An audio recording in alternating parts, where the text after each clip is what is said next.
Que coisa surpreendente, que coisa maravilhosa nós escutamos na antífona de entrada desta Santa Missa. A antífona em Lucas 2,16 nos disse que os pastores saíram às pressas, estavam felizes.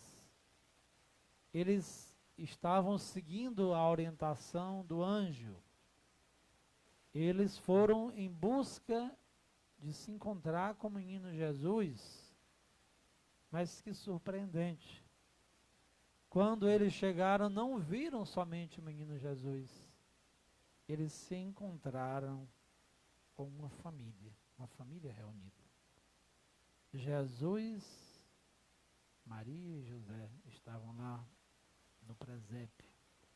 Uma família, e hoje nós celebramos a Sagrada Família. Coisa preciosa, porque Deus escolheu vir ao mundo através de uma família. Assim Deus escolhe santificar as famílias. As famílias são o lugar onde a santidade e o amor de Deus devem reinar. Hoje, mais do que nunca, nós vivemos num tempo de muitos discursos sobre a família. Muitos discursos, muitos modelos, muitas formas de convivência. E até existem aqueles que se impressionam, que se iludem e limitam o valor da família apenas ao fato de a família ser em um modelo heterossexual. Ou seja, para eles isso aí é a família nuclear, basta ter um homem, mulher e as crianças, está tudo perfeito, está abençoado por Deus. Mas a responsabilidade é muito grande, não se trata só disso. Uma família, para agradar a Deus, precisa obedecer aos ensinamentos de Deus. Não basta viverem juntos em uma casa, um marido, uma mulher e os filhos, isso seria muito pouco. Há pessoas que vivem neste modelo tradicional, mas vivem no ódio, vivem com ciúmes, vivem no egoísmo, vivem humilhando os próprios filhos, maltratando os filhos, não se respeitam mais, não se amam mais, mas estão ali, mesmo como a água e o óleo que não conseguem jamais estar integrados. Não basta estarmos próximos para agradarmos a Deus. Precisamos obedecer a palavra de Deus. E hoje este espaço sagrado, porque os pastores não encontraram retórica, não foram discursos que eles encontraram um acontecimento, um fenômeno, uma família que está ali para obedecer a Deus, para agradar a Deus, para entender que Deus deu uma missão àquela família. Nós também devemos nos perguntar qual é a nossa missão no interior da família. Esta família que Deus escolhe para vir ao mundo, esta família santificada, é a família preparada para dar amor a Jesus. O amor que ele já recebia no interior, no seio da Santíssima Trindade, se expande, é cultivado neste espaço familiar, com carinho, com amor, com respeito, com os ensinamentos que Maria e José deram ao menino Jesus. Por que que aos 12 anos esse menino já é tão sabido e discute entre os doutores da lei?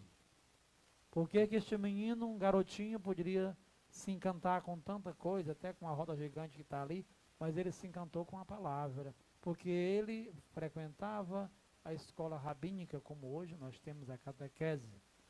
Os seus pais o instruíram conforme a lei de Deus, conforme a tradição, conforme a religião judaica.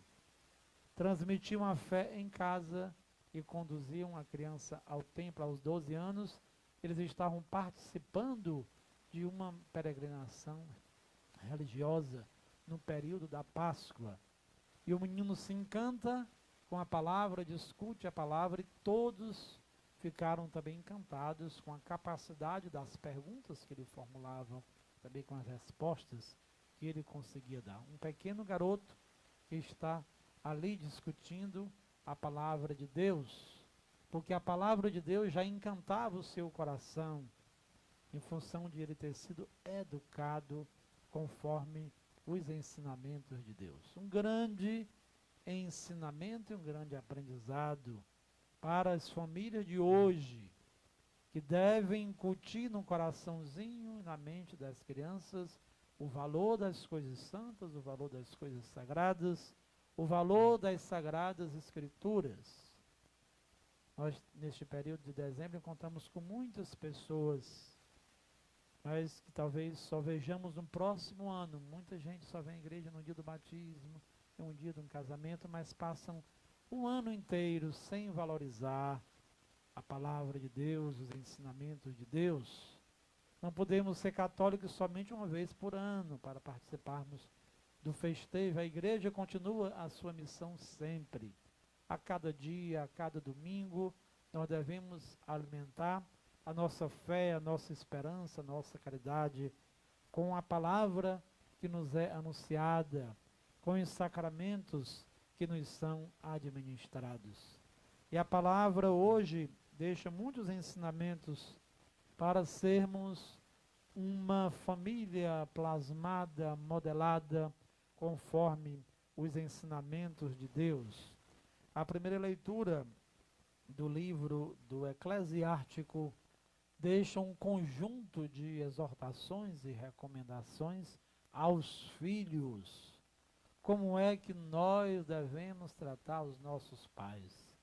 Com amor, com carinho, com obediência, não desgostar, não desprezar, sobretudo quando vão ficando idosos, vão perdendo a lucidez. O mal de Alzheimer ataca muita gente, às vezes os idosos voltam a ser crianças. Quantos filhos são impacientes, são agressivos, são violentos, não sabem mais guardar o amor, a paciência, o zelo e o cuidado por seus pais. E um conjunto de vantagens, quando nós realmente cumprimos aquilo que a palavra nos ensina. É um livro sapiencial, o livro do Eclesiástico. Quando obedecermos aos pais, amarmos os pais, não desprezarmos os pais, tivermos toda esta paciência do mundo com os nossos pais que já estão idosos, nós vamos recebendo muitas bênçãos na nossa vida. A bênção de quando orarmos, termos as nossas preces atendidas, termos os nossos pecados perdoados, termos alegrias com a descendência, com os próprios filhos que Deus vai dando ao longo da nossa existência. É importante, irmãos e irmãs, que guardemos tudo isso. Já a leitura da carta de São Paulo aos Colossenses também reúne um conjunto de recomendações, e essas recomendações elas estão dirigidas para todos, para o marido, para a esposa e para os filhos. Mas é interessante como começa a leitura. A leitura começa dizendo que nós devemos guardar esta consciência que todos nós somos valiosos, preciosos aos olhos de Deus. Todos nós somos muito importantes para Deus. Todos nós somos muito amados por Deus. E quando nós nos sentimos amados por Deus, sentimos que Deus nos quer bem e nos protege, qual é a resposta imediata? É a correspondência. Se Deus nos ama, é porque nós também devemos amar as pessoas. Não pode haver nenhuma família equilibrada, estruturada, se não houver amor, se não houver abnegação, se não houver renúncia, se não houver oblatividade, oblação, entrega da nossa própria vida para que o todo, para que a coletividade possa estar melhor do que eu, do que a mim, do que a todos nós individualmente.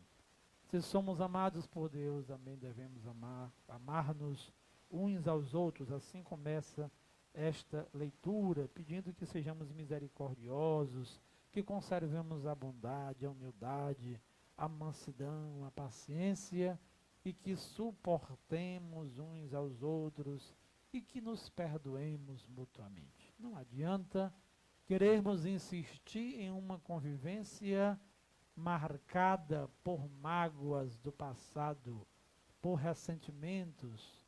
Tem gente que tem uma memória terrível, um baú de desgraça, de miséria, de coisa ruim, passando sempre na cara o que o outro fez de ruim, de errado, como se a pessoa também não tivesse fraquezas, não tivesse fracassado ao longo da vida.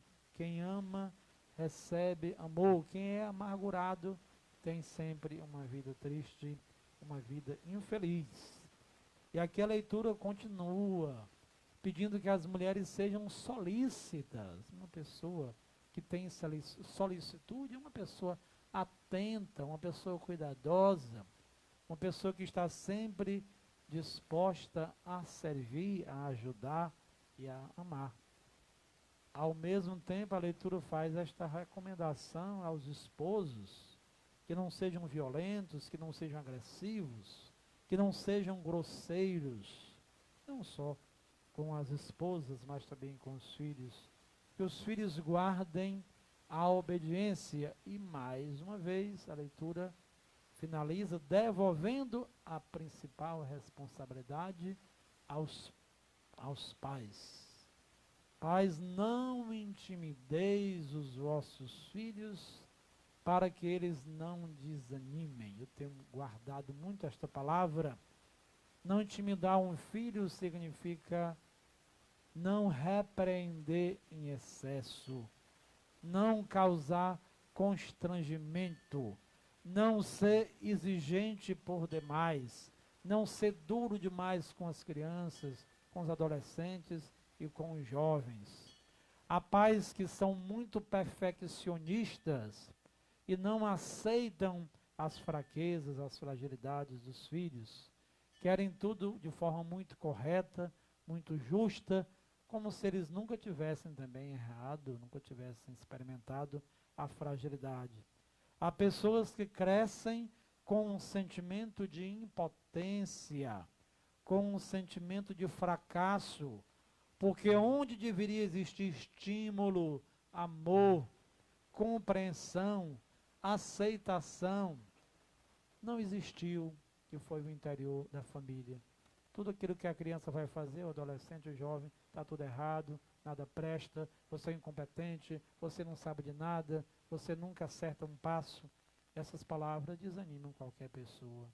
A família é o espaço sagrado. Foi na família que Deus se encarnou, se tornou um de nós para santificar.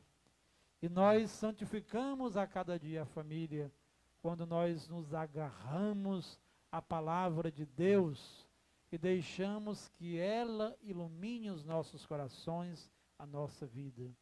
Se queremos que os filhos obedeçam, todos nós, papai, mamãe, seja quem for, precisamos, em primeiro lugar, obedecer ao bom Deus, para que a sua palavra seja a máxima, seja a regra para as nossas relações humanas e espirituais. Louvado seja o nome de nosso Senhor Jesus Cristo.